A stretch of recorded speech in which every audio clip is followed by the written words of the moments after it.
Antec's Flux system is meant to innovate air cooling with its unique ability to place additional fans inside the case. The 700 is the latest in the Dark Fleet series of Flux cases from Antec, a case manufacturer I've had my eye on since I started reviewing cases early last year. That's right, I'm so old. So how does it stack up? Well, we're gonna find out right now here on Robeytech.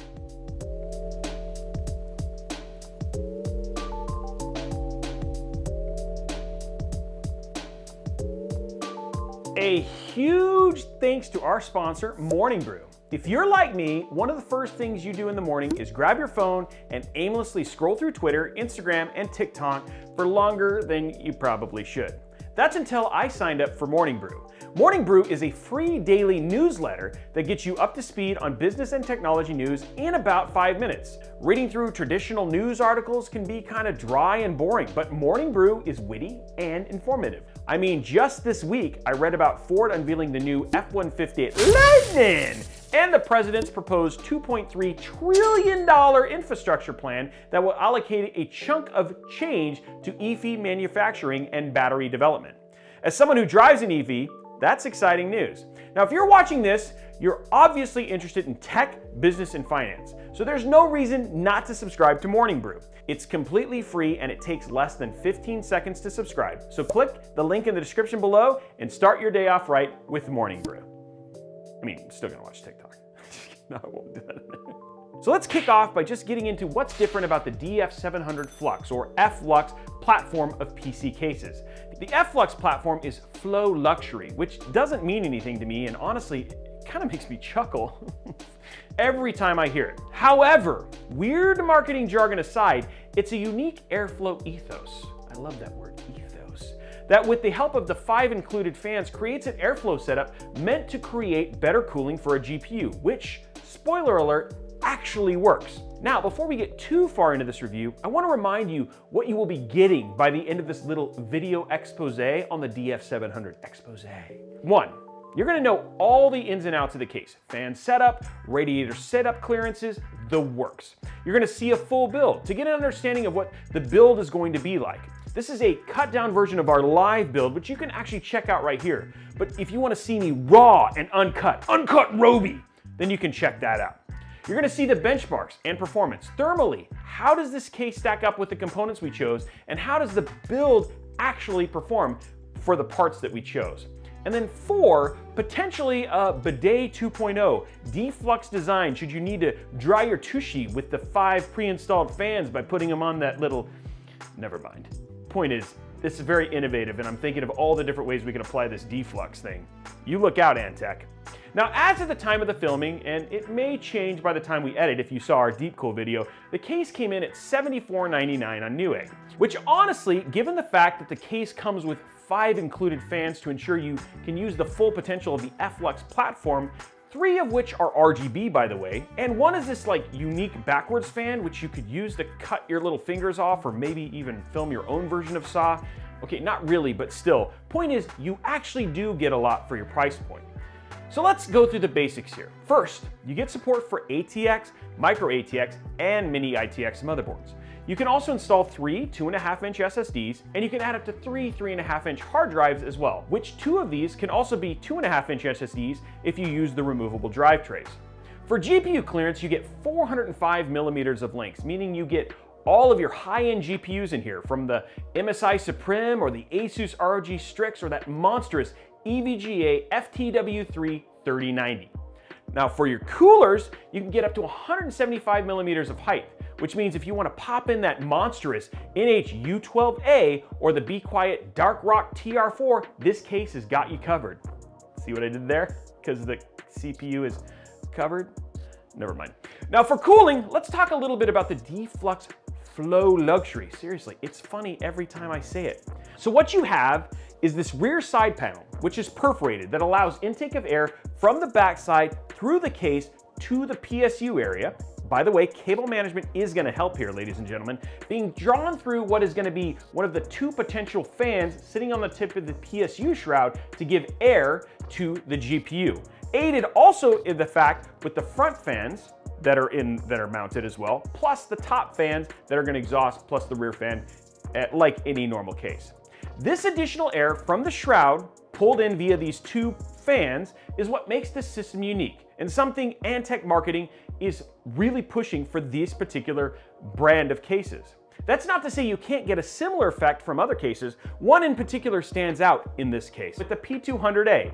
And because of the ability to side mount fans for a vertically mounted GPU, or even bottom mount fans if your GPU is thin enough for horizontal mounting of your GPU, then you can also get this effect. Though with the Antec DF700, this is intentionally designed and has a wider variety of support and nowhere near as limited in scope as you might say with something like the P200A. Which, I mean, it's a mini ITX case. Again, it's not gonna have the same options as this larger ATX case. Now, all that aside, let's talk about the cooling options for the DF700. There is support for up to 9 fans if you were gonna do all 120 millimeter. Now, that would be 3 in the front, 3 at the top, and 1 in the rear, and up to 2 on top of the PSU chamber, which we've talked about, which is part of that whole PSU, that Flux thing. Now, if you wanted to do 140 millimeter, you could do 3 at the front and 2 at the top, and then you could, of course, interchange those any way you wanted. For radiators, you can do a 360 at the top and at the front, with additional support for 280 millimeters, both at the top and the front as well. You could also do 120 millimeter at the rear if you wanted to. Now, because you can mount fans in the front of the case or on the inside of the case, you have the option of up to 55 millimeters of radiator thickness to keep that GPU clearance if fans are mounted on the outside front of the case, versus only 30 millimeters if the fans are mounted on the inside of the case. For your top panel, you are getting power, LED button, which is cool, 2 USB 3, a microphone, and a separate headphone jack. Also included in this case is a fan hub. 3-pin fan header only, unfortunately, boo. But it also comes with a 5-volt addressable RGB hub as well, yay! Which, as a bonus, can be controlled via the LED button for some pretty swanky color options if you so choose. Oh, and one extra thing, I guess I really never talk about, the case also comes with a 2-year warranty. That's kind of cool. Okay, enough about potential. Let's jump into the build and let's see what this thing is really like to build in. Okay, so let's talk about the parts that are going in today's build. This is gonna be a bit of a shorter build. Anytime we kind of do air cooling, it always is. For our CPU today, we're using the Ryzen 7 5800X. For our RAM, we're using the XPG Spectrix, their D60G. It's 3600 megahertz. Overall, like the look of this RGB RAM. So we're gonna use Intel 670p NVMe SSDs for our cooling. So we're using the Master Air MA620M. For our motherboard, we have an AMD motherboard from NZXT. This is their B550. It's that beautifully shielded, it looks nice and sick and clean. For our power supply, we're using the NZXT C850. This is an Aorus GeForce RTX 3070. Here's the case right here. Ooh. Okay, so let's grab our motherboard. We're gonna start putting our CPU together. So we're gonna stick this in, it just goes in there sideways like this. Okay, so what we're gonna do now is install our DIMMs. These are 3600 megahertz. I think they're CL18. Again, there's a little slot right here on the side of the PCB. Just put it in equal pressure. Oh, ooh, that was a good one. Ooh.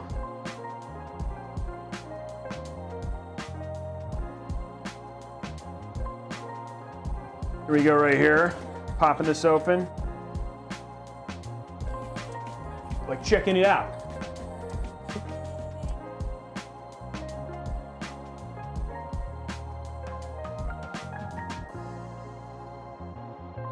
Okay, so we got everything ready for the motherboard. The motherboard's completely prepped. Okay, let's put this down.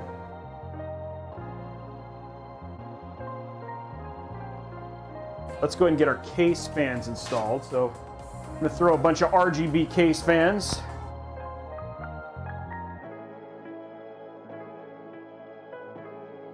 Four intakes. We've got three on the front, and a single intake actually on the bottom directly into the GPU, and then we've got a 2 exhausts, one right above and one right behind, to pull the warm air directly off of the CPU, as well as any air that we get off of the GPU.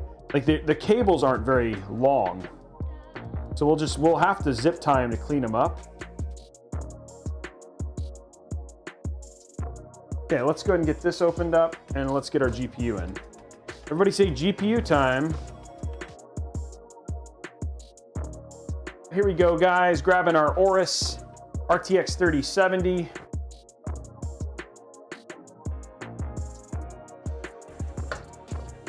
Installed. There it is. Next up, some sleeve cables.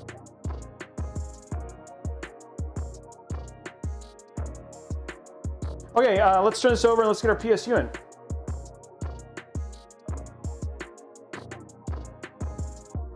So now everything's done. We're gonna close the back case, turn this bad boy on.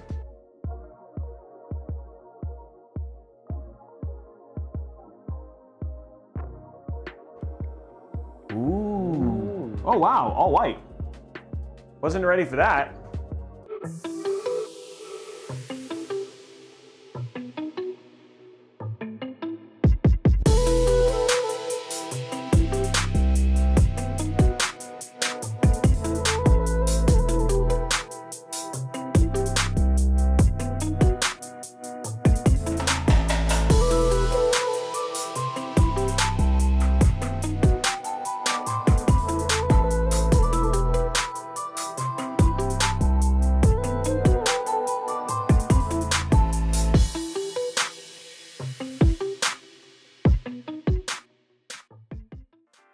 So bam, we got it done. A full build inside of the Antec DF700, but now it's time to put it through the ringer and see how it performs, both thermally and with the benchmarks. Now, before I go too far, there's something we learned about in this build, that the Ryzen 5800X runs super dang hot. So you're gonna have to take CPU temps with a grain of salt. This case handled itself very well, and it's the fault of the CPU more than the case on keeping itself so warm. But enough about that, let's just get into the thermals. Here we are looking at the case in this positive pressure configuration. We have 4 intake, 2 exhaust using Antec Prism 120mm ARGB fans with a 45.03 CFM and a 2.56 mm H2O. Those are good numbers on a default fan curve. So CPU thermals on our 5800X at idle, we saw the lowest temps we've ever seen of any case going through this gauntlet, with the CPU sitting at a nice and frosty 36 degrees Celsius in open case, 38 when the case was closed. However, when we started really stressing the 5800X is when we saw that nightmare that is the 5800X's thermals rear their ugly head. In the open case scenario, we were seeing temperatures at 90, with closed case sitting at 91, which unless you're looking at a beach vacation in Mexico with Brit Nene and Tech Tesseract, that is not a good thing. So just to ensure it wasn't the case, we did a couple of changes. First, we replaced the Cooler Master MA620M to ensure we weren't having any cooling issues and replaced it with an air cooler that we knew could handle almost anything, the Noctua NH-D15, and again ran our test. Under loads, we saw the same thing though. The Noctua was cooling the CPU enough to keep the CPU from thermal throttling, which was different, but given the amount of heat that was being generated by the 5800X was mind-blowing. So finally, we decided to take the case, the CPU, everything out of the equation, and we used a different 5800X and we put it on a test bench with a Kraken X73, yes, a 360mm AIO, which kept our 5950X in the 70s under load, but hey, that 5800X was still in the 90s. What? So in short, there's a reason there's a lot of 5800Xs in stock and even being sold on sale right now. And instead of making this heat story about the DF700, we're gonna make it about the super crappy thermals on the 5800X, which runs just super bloomin' hot. Now, because the DF700 gave the Noctua more than enough air to keep that thing from thermal throttling, that is saying something. This case does a good job of air cooling. Okay, so let's talk about GPU, because this is actually a really good part of the story. We saw a very direct difference with the addition of a fan in the deflux systems, with the idle temperatures sitting in the 30s for both open and closed cases, which you've got a variance of course. But we saw a 10-degree difference in our GPU temperatures under load versus other cases because of this additional airflow. Looking at the high 60s and low 70s for the GPU under load versus the high 70s and low 80s, which we've seen in other cases. And you can check some of those with like our Deep Cool and our P200A. So rolling this all up, what does that mean? Outside of the wild variants of the 5800X, this is a great cooling case, and even in the toughest of situations, it's getting airflow to the components like the GPU and the CPU cooler to give them the best opportunity to do their job. Especially on the GPU part, where we saw lower numbers in our test net, albeit it's limited right now, of any of the other cases we've tested to date. So it feels like there really is luxury in the amount of air that this case is being given. And it's also doing a great job given the price. Okay, so enough about thermals, what about benchmarks? Now remember, this is more build specific. And this case, it will be more about if you're interested in looking at a build that's using a 5800X and an RTX 3070 GPU. As these benchmarks will work in most cases, see what I did there, in most cases, in any build featuring a 3070 and a 5800X, as long as you aren't affecting thermals in like a thermal throttle situation with like some unknown airless nightmare of a case, or running this thing in Death Valley at 2 p.m. in the middle of July. I mean, you get my point. So let's talk about single player RTX experiences, given this is an NVIDIA GPU paired with a Ryzen 7 5800X and an Aorus Master RTX 3070, or essentially any 3070 for that matter. For Tomb Raider, running at 1440p with DLSS on, and the highest preset, we saw an average frame rate of 122 FPS across the runs that we did on the game. For Metro Exodus, also running at 1440p, running with ray tracing on high and DLSS set to balance, we saw an average FPS at 63. Now, if you've been paying attention to our other cases, you might notice, hey, that number seems a little low. It seems like Metro Exodus actually relies a little bit more on CPU, which is why our 5900X was closer in the 70s, and we're seeing 63 here with the 5800X. But what about the MP games? That's a great question. Well, for Apex Legends, running on low visual settings at 1440p, optimized again for competitive gameplay, and high FPS, we saw an average frame rate of 143 FPS across our multiple game sessions. Now for Call of Duty Warzone, not Modern Warfare, we're in Warzone here, on low visual settings at 1440p, again set for competitive gameplay and maximizing for FPS, we saw an average frame rate of 177 FPS. That's a good number. Now finally, for Fortnite fanatics, again at 1440p on low visual settings, set for competitive play, we're crushing that 360 FPS barrier, coming in at a whopping 476 FPS, easily good enough for one of those sweet 360 Hz monitors if you feel the need for it, and you're actually good enough to notice the difference. Now remember, if you drop down to 1080p, these numbers will go up, and in some cases significantly, and if you jump up to 4K, these numbers will go down. And again, somewhat significantly in some cases. So thermal and benchmarks are done. Let's talk about the building experience, because you got all that hard-earned money and time to get to the point where you want to build the PC and ensure the experience is awesome, right? Right. So how is building in the Antec DF700? Well, it's good. To be honest, there isn't a ton to complain about. On the plus side, they gave you everything you need to set up the Flux system with all the fans and the hardware to either use those fans that came with the case or your own for both the D-Flux PSU shroud fans and any other fans you want installed in the case. For cable management, you actually get enough room both just in surface area and from a depth standpoint.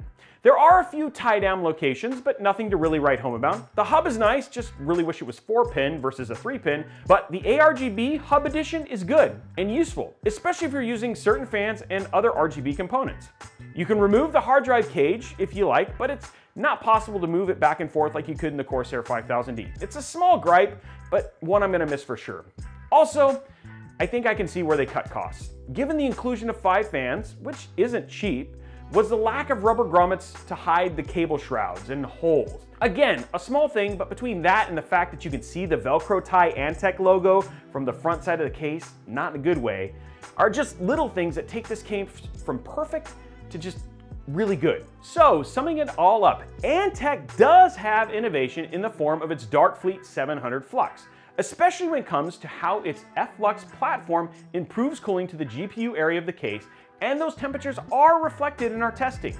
In keeping the cost down, it appears that they cut a few corners in the aesthetic department and build department with little things like missing grommets and non-movable disc trays and visible Velcro that are small detractors but big enough for me to note.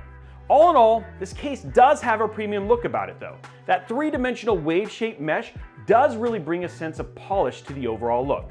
Now, if you're looking for a great airflow case and the Antec DF700 catches your eye, it's definitely worth a catch of your cash. I wrote that myself. Anyway, guys, I'd love to know what you guys thought about this review. Let us know about all that stuff down in the comments below. Was this review helpful? Again, we're always trying to improve, so we'd love to know. Give us feedback. Now, while you're down there, make sure you slap that subscribe button, whip that like button, and ring that notification bell so we get a notification each and every time. So we get a notification? I don't know, that's like a catch for you. So you get a notification each and every time we go live right here on Robeytech, or we post a new video. Speaking of live, we do have a live show every Monday, Wednesday, and Friday, starting at 5:30 p.m. Pacific time, both here and also on Twitch. Also, if you like this sort of stuff, you should join our community over at discord.gg/Robeytech. Check us out on all the socials, whether that's dancing on TikTok, sweet pictures on the gram, doing memes on the Twitter, all of that. We'd love to have you, and you can follow me at Robeytech on any one of these. Thank you so much for hanging out with us. Super enjoy this, and we hope to see you on the next one.